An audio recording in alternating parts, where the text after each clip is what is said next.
This is Bernard Fowler from the Rolling Stones, and you're listening to the Nothing Shocking podcast.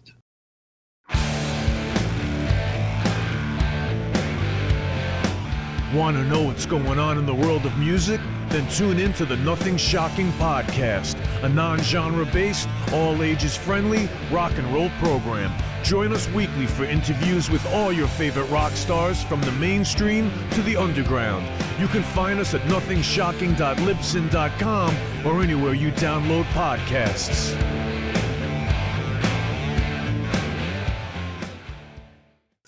We're putting the band back together. The numbers all go to 11. I'm talking about bands that rock. Led Zeppelin. What about Sabbath? AC/DC. Motorhead. Does that mean it's louder? Is it any louder? Well, it's one louder, isn't it? We're not worthy! We're not worthy! Why don't you just make 10 louder and make 10 be the top number and make that a little louder? These go to 11. I get up off the ground and raise my head. Days like this, think I should be dead. One for Satan, two for me. Let's cheat the devil, it's fun, don't you agree?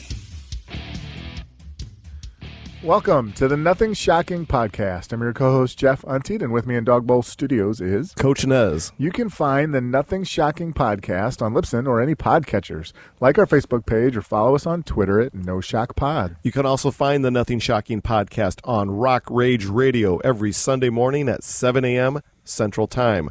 Our sponsor is Ragged Records, located in downtown Rock Island, Illinois, and downtown Davenport, Iowa. We'd like to thank the Hong Kong Sleepover for allowing us to use their music for our intro and bumper ending. Tonight's guest is Bernard Fowler, one of the backup singers for the Rolling Stones since 1989. Yeah, he's been with them for a long time. We covered his solo work. Yeah, if for people that aren't familiar with his solo albums, he's got 3 solo albums, and he does a mixture of originals on his first 2 and then some covers, and then the third album, Inside Out, is all Rolling Stones covers, and it's amazing. Check it out. It's done in a spoken word, jazzy beat kind of vibe, and it's really cool. Check it out. Yeah, let's get to the interview. All right, good night. Good night.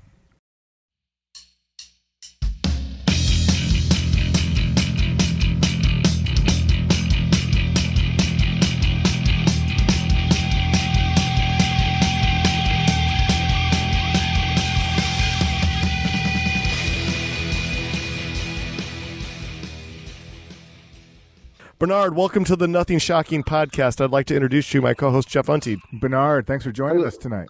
Thank you for having me. Oh, we are so excited. So let's get right into this. This past 2023, you were a part of the Heavy Hitters 2 album with George Lynch and Nickelbag. Can you talk a little bit more about your contributions on that album?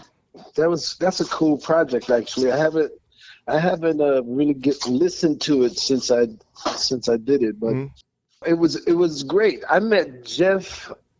I met him in a studio called the Steakhouse, and I knew who he was, and we kind of shared a manager years ago anyway. So when he called and asked me to do the record, I was like, yeah, great. So they did what they did. They did the tracks and they sent them to me, and I recorded it and sent it back. Fantastic. How many songs did you lend your lead vocals to? Shit. Maybe 10, 12. Okay. Nice. 10, 12. How is the record? Have you guys heard it? I have not yet, but I did listen to their first one, so I'm excited about checking it out. I haven't done that yet. Right. Yeah, very good.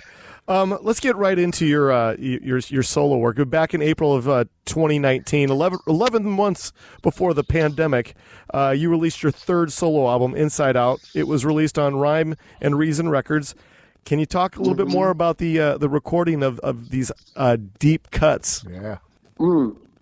Okay, so I'm always trying to do something a little different. Yeah. I never really wanted to be a solo artist. I always wanted to be a band, but since, I was forced to be a solo artist, it kind of gave me freedom to do solo things. Exactly. So I'm always looking to, push myself a little bit and get into another groove. And I had an idea for a spoken word record. Mm-hmm. And, being on the road with the Stones, hearing so much of their music. One day I'm just listening and, I'm playing congas, warming up before the show, and somebody yelled out, "Hey, we're going to do this song for the sound check." And playing the congas, I started reciting it in my head while I was playing conga, and I was like, "Ooh, that's kind of cool." So I toyed with that idea for a couple of years, and it came around again. And, Mick heard me doing something, and he said, "Bernard, I've heard Rolling Stone songs done a lot of ways." He said, "But I've never heard it like that." I said, "Well, when the tour ends, I'm going to cut it." He said, "You should." And I did. Fantastic. Wow. How did you approach picking some of the deep cuts to do the covers of? Well, first, that record, originally, my thought for that record was just percussion and me reciting those lyrics in a poetry form, in a spoken word form. And that's actually where it started. I called in the percussion masters to come in and give me a groove. But even before that, Walfredo Reyes, who was like the first cat to come in and work with me, we just talked about rhythms from all over the world. Every Spanish-speaking country has their own rhythm. Yeah. Mm-hmm. And, we talked about that, and I had some ideas, and we started recording, and then I brought in Lenny Castro. And just slowly started bringing in all the other personnel. I spent one day with Vince Wilburn and Darryl Jones and George Evans, and then later Ray Parker Jr. I got them all in a room, and had them coming up with different grooves. And when it was something like that's it right there, just stay where you are there, and play the grooves and shape them up. And I was able to go through the Rolling Stone songbook and read lyric. Going through the songbook, the lyric had to have a certain power to it, a certain flow to it. I don't know, it's kind of hard to describe, but when I listened to the rhythm, and it had a strong, content. So when I'm going through the book, I'm reading the book, and turn from one page, look at, that's a good lyric. Let me see if it fit. Very good. And slowly pieced it all together. Well, your cover of Sister Morphine is my favorite track on the album. And that early jazz sound is just phenomenal. Can you talk about the creation of that song and choosing to do a real old jazz feel to it? Yeah. That was one of those grooves that was created, with Darryl and Vince Wilburn. That was one of those grooves, I believe. Yes. That groove was those cats in the room, and I'm like, I need some pimp music. Yeah. I need some pimp music from the 70s, 60s. Give me some pimp music. And them being from Chicago, Darryl's from Chicago, Vince and George Evans, who played and Ray Parker Jr. Ray's from Detroit. Wait, no. Yeah, he's from Detroit. That's what I was going to say. I think he's from Detroit. He's from Detroit, but they're from Chicago. So, it's one and the same damn near, music-wise. Exactly. So they were able to, just play those grooves that I asked for. They were able to go there, no problem. We didn't spend a whole lot of time, not as much time as good as it came out. Oh, Just a phenomenal track. Great record. Yeah. They played the asses off. And then there were other songs. Where, okay, quick story. So I was in the studio, working on the record, and I get a call from Steve Jordan. Yo, man, what are you up to? I'm sitting in the studio. What are you working on? I said, I'll send you a taste of, what I'm doing. So I think the next day or the day after, he calls me back and says, hey, man, I got to be on that record. Nice. And I'm like, cool. When you come back in town, sure enough, he was in town doing something, John May or some shit. And he popped by the studio, and he brought with him Clayton Cameron, nice, the other drummer. And he sat there and played, I think he played maybe 4 or 5 songs. 4 or 5 songs. But the other stuff, that was created with the rhythm section. Oh, fantastic. Yeah. How many songs did you record that didn't make it on the album? No, maybe 3. Okay. Maybe 3. What are the possibilities of a follow-up? There is a you start doing things and, you get a little sidetracked, you get a little creative and get a little sidetracked. I actually, after that record, I went to Uruguay because I had become friendly with some candombe percussionists, master candombe. And I went there to record them, to do a follow-up. It's still on the fence of whether it should be a Stones follow-up or somebody else. Yeah. And then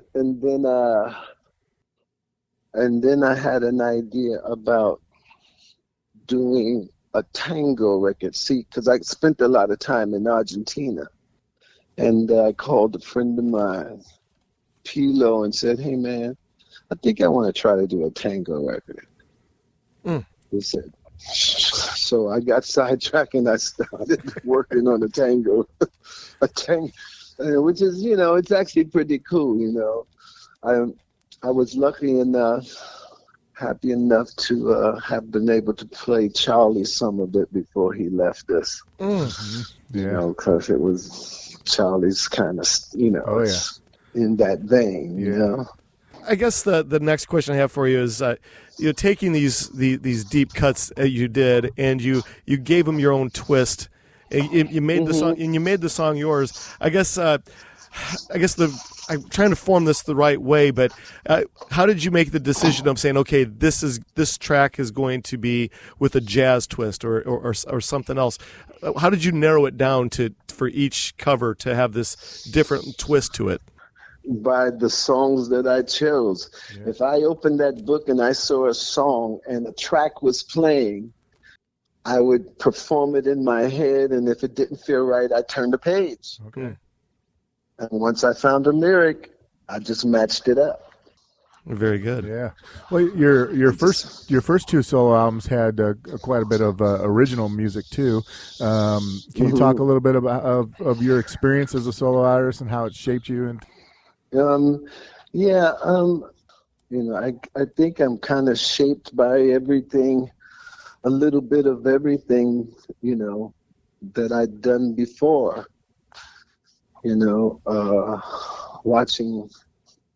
Watching people work and how they would put, the idea, the song together. I worked a lot when I first started, I worked a lot with Michael Beinhorn and Bill Laswell. As a matter of fact, they're probably at the beginning of when I decided to really make music my life. Yeah. I spent a lot of time with them and, learned a lot from them. And like I said, others on the way, bands that I was in since then and so on. That's it, just by being there. Oh, so cool. Well, in 2015, you released your second album, The Burra. which is a scorcher of an album. Take us back to the creative process of writing and recording that album. Okay. That took a lot out of me, that record. Yeah. That's great. I'm not sitting here. It took a lot out of me. Oh, my God. But it was the record I wanted to make. I like working with people. It doesn't happen very often that there's just one person that you kind of feel good with. Anyway, I met this cat. His name is Robert Davis. He's a guitar player. He was in some band. Revis, I think the name was the band that he was in.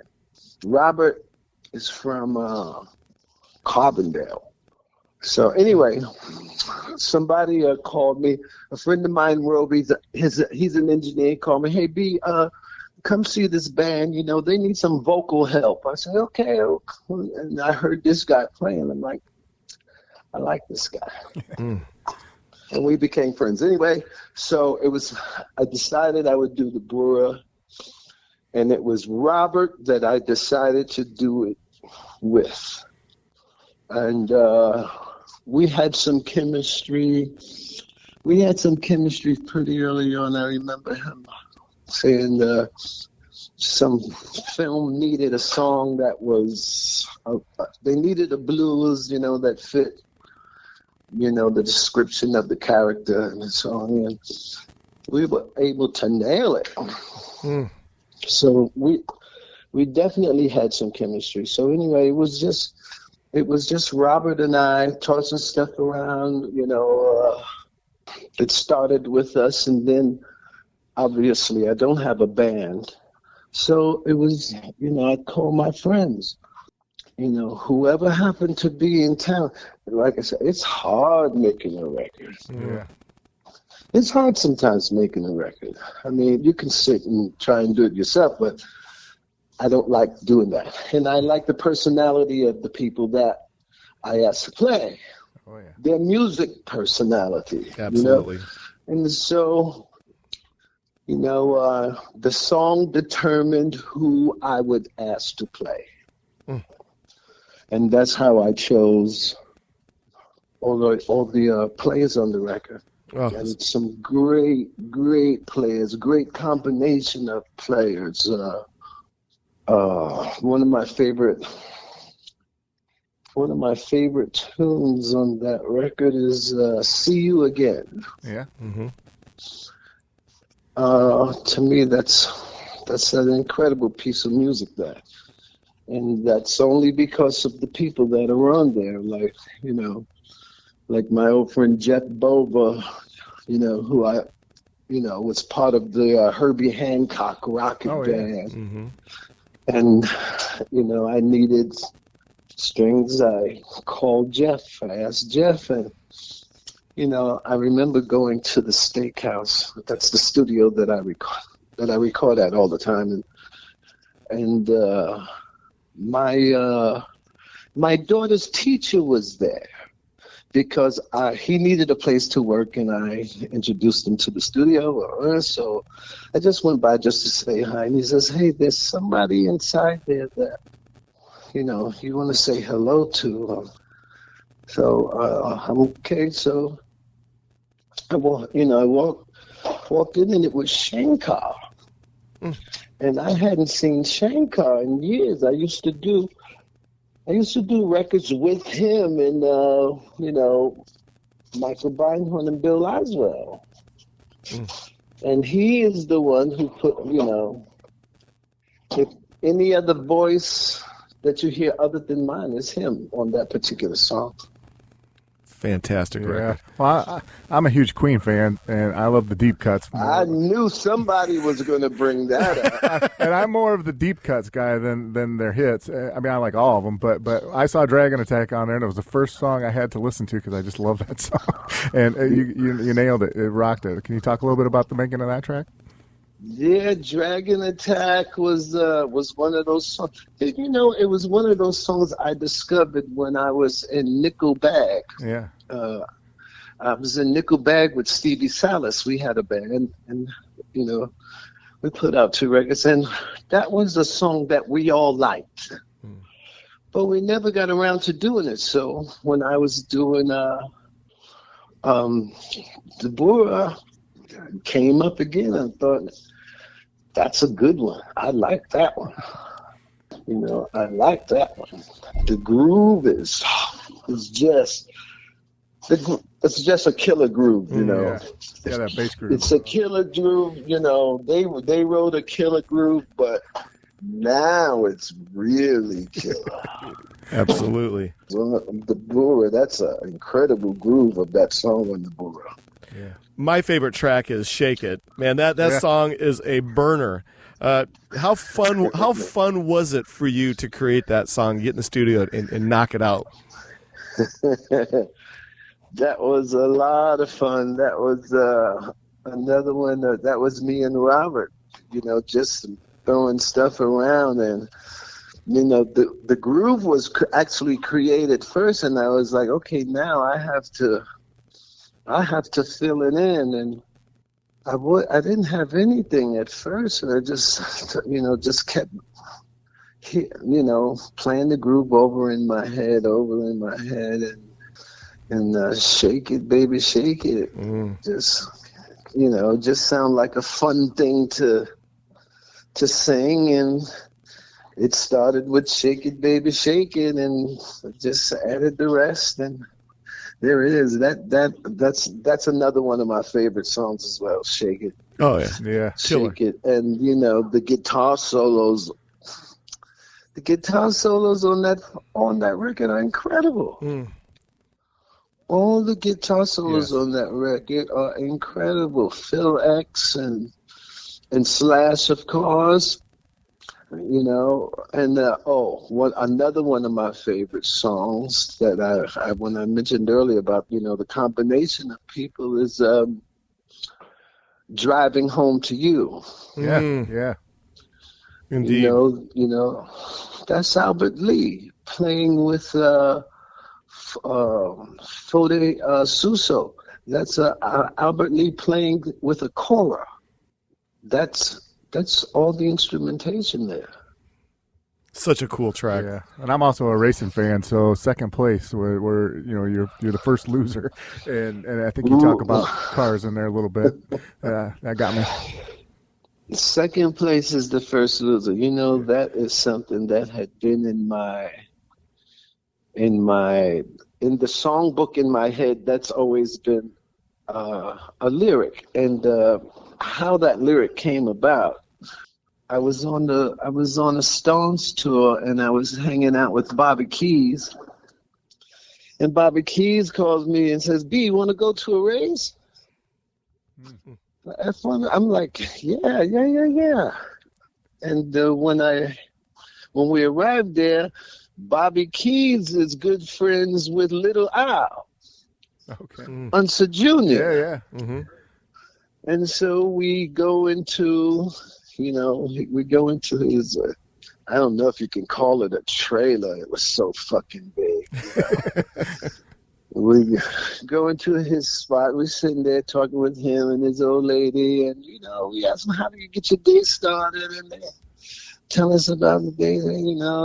They pick a song, and they have a song that's like their song of the day. And, I mean, it was incredible, to be that up and close. And we stayed there. We stayed in his trailer, and it was getting close to the race. He's like suiting up, and I'm thinking, you know what, maybe we need to go. Yeah. And so Bobby, I think, said something about going. He said, "No." I said, "Where you going?" "No." So we actually stayed with this cat until he got suited and did his thing. Anyway, sometimes I talk too much. So anyway, so the race happened. He goes like 3-4 times around. He crashes. Okay, he's out of the race. So that night, we go hang out with him. We're hanging out with him in his room, and we're talking about point standing and all that stuff. And I never forgot. He let everybody say whatever they were saying, and he turned around and looked at it, and he looked at us and said, "Second place is the first loser." And I thought that was one of the coolest things I'd ever heard. Yeah. Obviously, I never forgot it. So the first chance I got to put it in a song, I did. Oh, that's so cool. Nice. I want to change gears on you here. Your Bernard Fowler website, you have an in-depth merch store. What can you tell our listeners about the products you're selling? And will we be anticipating any other types of Bernard Fowler merchandise in the future? Well, the merchandise that's you'd only want the merchandise if you knew who I was. Or if you heard any of, the music I've done. So I guess, for people to want that, they must really be fans, and I really appreciate it. But it just has my name on it, and with a microphone. Yeah. And yes, it's funny you asked. Just a few weeks ago, I said something to the person I work with. I said, I think I need to do something else. The hoodies and the t-shirts, they're good, but I mean, I want something else. So I'm thinking about doing some other things. Yeah, very good. Jeff, you got the next one? Well, I'm just going to take it back to Friends with Privileges. That was your first solo effort in 2006. Mm-hmm. My favorite track on there is Your Future. Mm-hmm. Your Future. I got to sing it in my head first. It was a pretty rocking one. Okay. Yeah. Your Future. I think that was with Stevie Salas. Yes. Mm-hmm. Yeah. That's right. That was a song that I used to do with Nickelbag, which later became the IMFs. Okay. That was a band that I had with Stevie Salas, and Doug Wimbish played, yes. Ryan Tishy played, Dave Abruzzese, from Pearl Jam, he played on a lot of the stuff and toured with us, Jara Harris, T.M. Stevens. The only constant in that formation was Stevie and I. And Your Future was a song that I wrote with him. Very good. I have one last question for you. Jeff, do you have another one? Yeah, I got maybe one. Okay, so this is my last question for you because we're running over a lot of time for the evening. But besides your work with the Rolling Stones and of course your solo work, you've worked with oodles of artists. I guess what's in store for you in this 2024? I had a phone call with a friend of mine a few hours ago, and I was telling him about my thoughts for my next project, which will be back to, songs, a sound that I like, with just some small changes. I can't tell you what the changes are, so don't ask me. Yeah. That's okay. Yeah. But, I have a good idea for what the next one will be like or feel like. I've been thinking about it a while. I think it's time. It's actually time for that. So I'll slowly start assembling the truth. I'm trying to think of who this guy was speaking to today. Oh, Danny Saber. Yeah. Mm-hmm. I did some. After Michael Hutchence passed, Michael Hutchence had some tracks that, he had never finished. He hadn't finished. So Danny asked me to come to the studio and help finish the vocals on those tracks. And if I'm not mistaken, I think something of that is coming out soon, I think. Oh, very good. Yeah. Jeff, go ahead. Well, I know we were going to stay away from the Stones, but what I wanted to ask you about was more the backup vocals of the backup band. Can you talk a little bit about your relationship with Lisa Fisher and the other or backup singers, and how you guys complement and offset each other a little bit? Well, you have to get along. You have to get to know each other, and you gotta know how to sing with the Rolling Stones. Anybody you just can't walk off your other job and walk into the sing with the Stones like you did the last gig. Yeah. They've all the girls, they came and understood that and, did the gig. I can't talk about that without mentioning Lisa, because she's so good, and we worked together so long, and I had to try and not compare people after her to her. Yeah. That's not fair of me to do that. Right. It's not fair of me to do that. So if they're singing good and they're singing the right feel, because that's everything for me is about feel and tone. Yeah. Well said. Everything. Well, we're out of our allotted time for the evening. Is there anything that we left off tonight that you would like to promote? No, nothing I like to promote. I think I told you I did tell you what I'm working on lately. This tango project. Yes. Yeah. This tango project. So, I'm just trying to get Billy Gibbons to play tango with me. So Nice. There is a track that I slated for him. I actually spoke to him and I sent it to him, so he knows about it. So when I get ready to kick this back up, I got to reconnect with Billy and try to talk him into playing the solo on the tango track. Nice. Yeah. Very good.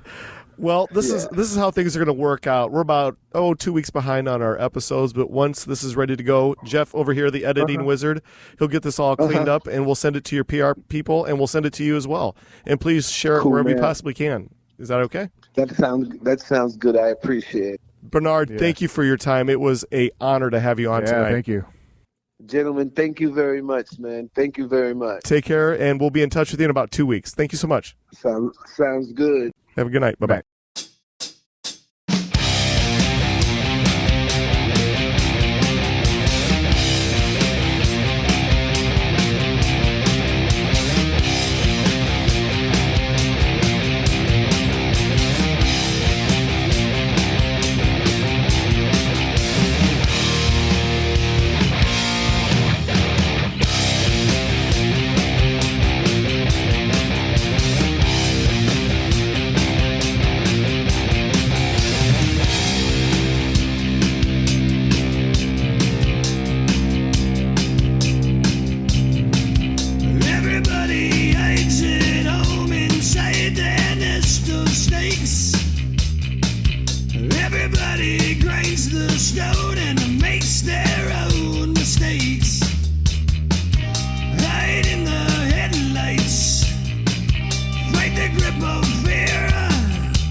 can have the air you need, but you best not take one breath.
they ever take from you, then you plug out both their eyes.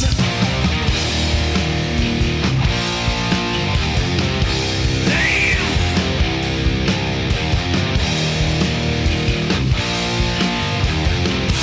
roll the dice.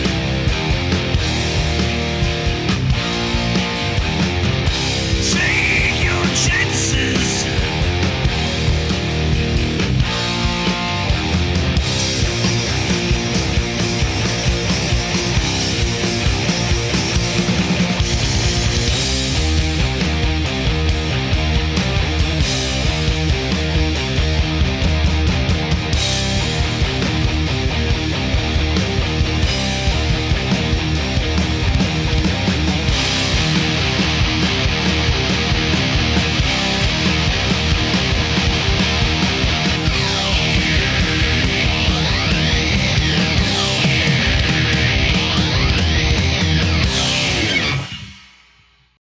Welcome to the night.